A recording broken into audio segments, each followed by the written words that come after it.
My name is Henry Carter, and this is the story I never had the courage to tell anyone.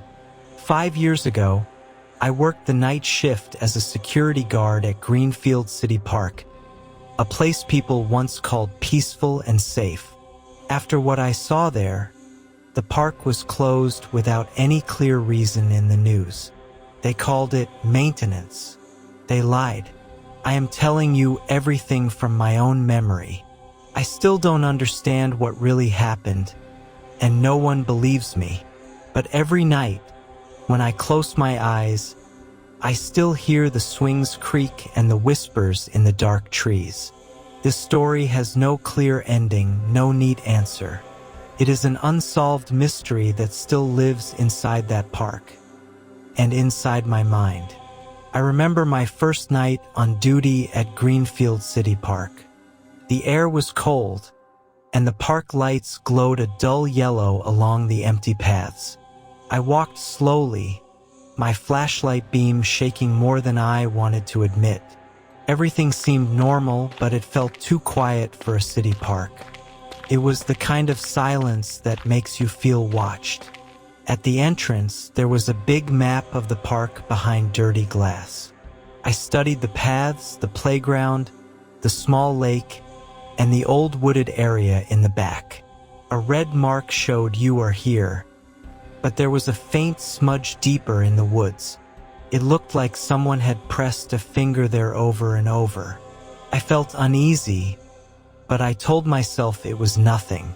I walked toward the playground, the metal of the swings shining softly in the dim light. The slide, the seesaw, and the climbing frame all stood still, frozen in the night. I remembered how this place was full of children during the day. Now, their laughter felt like a sound from another life. My footsteps on the gravel sounded too loud, like I didn't belong there. As I turned to leave, I heard a soft creak behind me. I stopped and slowly turned my head toward the swings. One of the swings was moving gently back and forth, though there was no wind. My mouth went dry, and my hand tightened around the flashlight. I told myself it had to be my imagination, but the sound felt too real. I heard another sound, this time like soft footsteps on the gravel path behind me. Slow, dragging steps, as if someone walked with bare feet or heavy shoes. I spun around and shone my flashlight down the path. There was no one there, only the beam cutting through the mist. But the feeling that something was close stayed with me. I continued my patrol and reached an old bench near the center of the park. Fog had started to roll in, wrapping around the bench like a white blanket. On the wooden seat, I saw something small and dark. It was a child's shoe, wet with dew, lying alone in the middle. I knew there were no children in the park that night. "Hello!" I called out, my voice breaking the silence. I expected to hear my own echo bounce back from the trees, but the sound just seemed to die in the fog, like the park swallowed it. No birds, no cars, no distant city noise reached me. It was as if the whole world outside the park had disappeared. I headed toward the small lake at the far side of the park. Its surface was as black as ink, reflecting only a few broken streetlights. The air smelled damp and heavy, like something old and rotting. I walked along the railing, scanning the water with my flashlight. The beam seemed weaker there, like the darkness was thicker over the lake. I saw ripples spread across the water, starting from the center. There was no stone thrown, no fish, no wind to move the surface. The circles grew wider, pushing against the edge of the lake. As I turned away from the lake, I heard something that froze my blood. It was a short, distant laugh, the laugh of a child playing.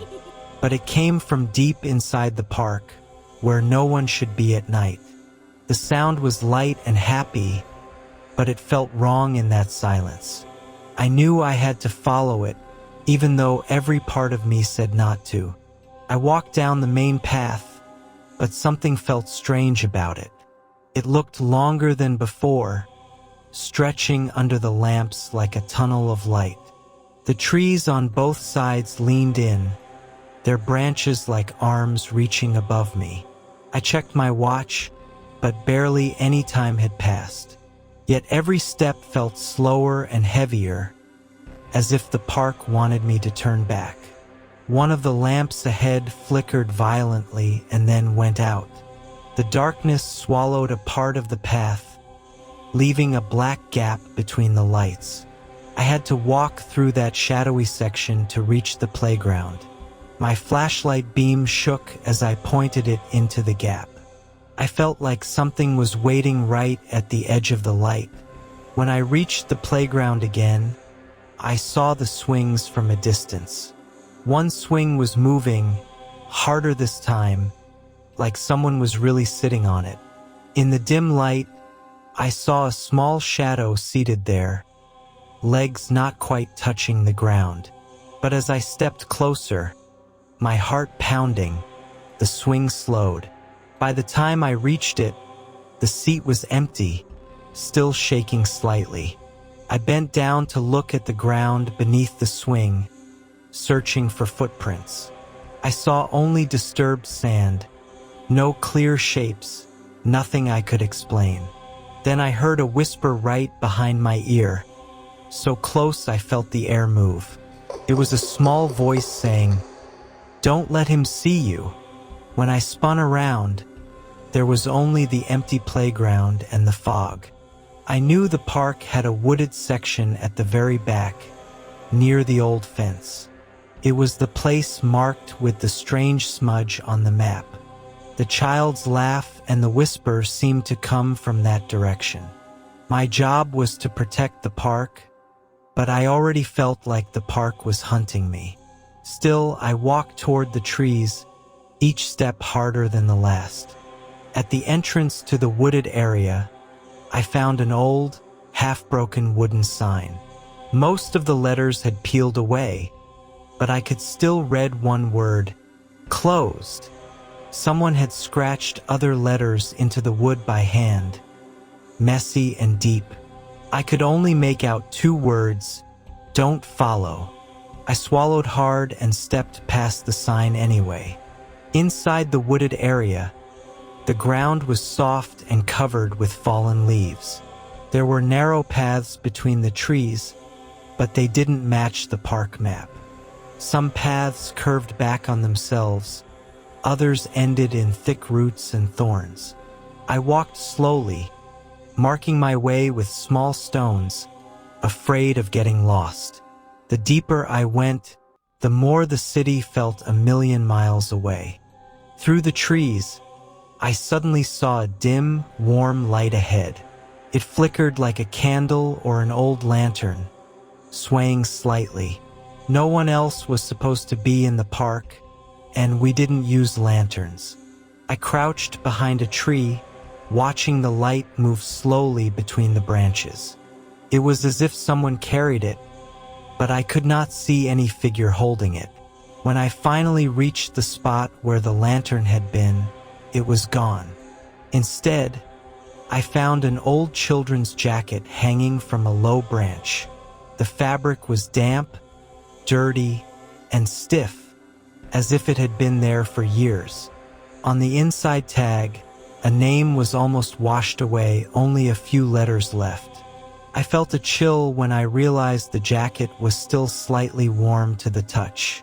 Suddenly, I heard fast footsteps running through the trees behind me. They circled me, too quick to be a normal child, too light to be an adult. Leaves rustled, branches shook, but I saw no one in the beam of my light. I turned in circles, breathing hard, feeling completely surrounded.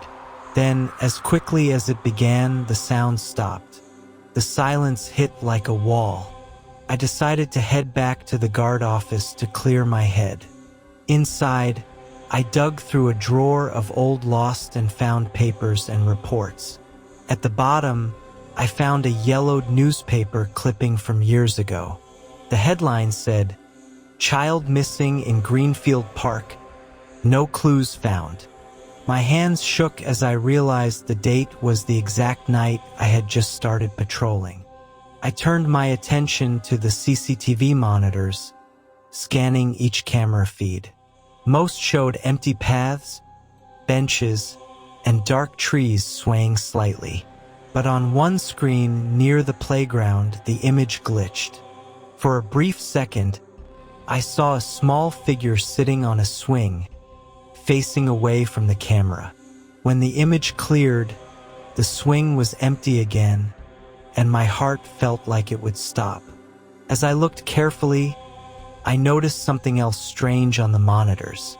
There was a feed labeled CM09 Old Path, but we only had 8 cameras. The screen showed a narrow path I had never seen before, lined with crooked trees. At the end of the path, something darker than the night seemed to stand still. I knew I had to find that path, even though every part of me screamed not to. I stepped back out into the park, trying to match what I'd seen on the screen. The path from CM09 seemed to have crooked trees leaning inward like claws. I walked deeper than before, past areas I thought I knew well. The usual lamps became fewer, and the shadows grew heavier. Finally, I saw it. A narrow, crooked path that didn't appear on any map. As I stepped onto the path, the air felt different, almost thick and heavy. The usual city smells and sounds were completely gone now. Felt like the park itself was closing around me, pushing me deeper inside. Every branch that brushed my shoulder felt like fingers trying to pull me back. But something stronger pulled me forward, like I was not in control anymore. I stopped when I saw a large tree with something smeared across its trunk. In the beam of my flashlight, I recognized the shapes. Handprints, many of them. Some were small like a child's, others longer and thin, pressed into the bark. The prints were dark, almost black, as if made from mud or something worse. I heard a faint sniffle, like a child crying, but saw no one. A small voice came from somewhere to my left, soft and shaky. "He's still here," it whispered, as if right beside my ear. I turned my light in that direction and saw only empty space between the trees. My heart hammered as the voice added, "Don't look at his face." Cold sweat ran down my back, and I realized the child wasn't warning me about herself. At the very end of the path, I saw something standing completely still. It was tall, too tall, its body thin and long like it was stretched. The head seemed slightly tilted, as if listening for every sound I made. My flashlight refused to catch its features, like the darkness swallowed the details. I remembered the warning, "Don't look at his face," so I kept the light at its chest. I checked my watch without taking my eyes off the figure. The second hand had stopped moving, stuck between 2 marks. The air around me felt thick, like time itself had slowed or frozen. My breath came out in short gasps, and each sound felt painfully loud. The figure didn't move, but I felt it watching me in a way I can't explain. I felt a small, cold hand slip into mine, even though no one stood beside me. I didn't dare look, but I felt tiny fingers grip my palm tightly. A child's voice, very close, whispered, "Don't move. Don't see him." Tears burned my eyes, and for the first time, I wanted to run and never come back. But my legs refused to move, like they were rooted to the ground. One by one, the faint lights behind me began to go out. The park was shutting down, not by schedule, but like something was turning off the world. Each lamp died with a soft pop, sending more darkness crawling toward me. The only light left was my shaking flashlight and that strange, invisible lantern glow in the distance. I knew that if all the light went out, I might never leave. Without warning, the small hand in mine pulled hard, guiding me backward. My legs finally obeyed, and I stumbled away from the tall figure. I didn't look back, not even once, afraid of what I might see. Branches slapped my face and arms, but I pushed through them blindly.